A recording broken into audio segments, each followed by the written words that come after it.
Latest on what has happened here. Frederick, what's the latest?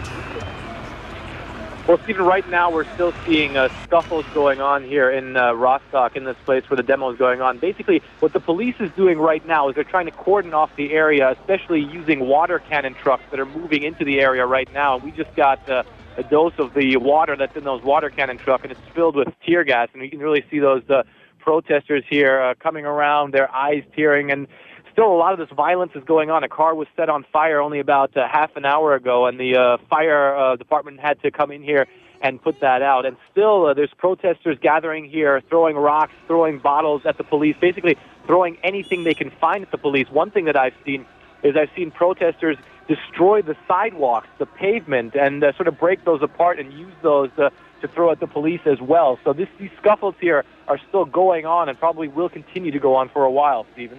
The latest we have heard, Frederick, even as you were speaking, is that 100 police officers have been hurt by those missiles that you saw being formed out of the sidewalks and other projectiles there. What actually started this off, since it was peaceful for so long?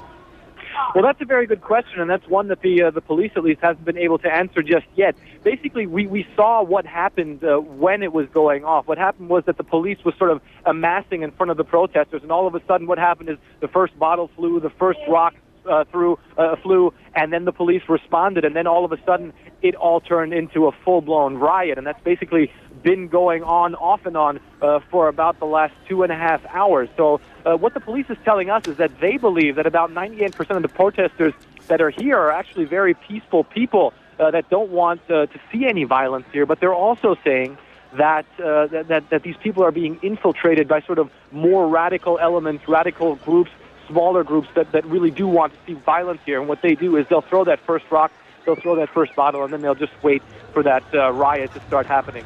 Stephen? A pattern we've seen at other protests of earlier G8 summits and other globalization gatherings. Frederick Pleitgen, thanks for that update from Rostock. Now to Lebanon, where the armed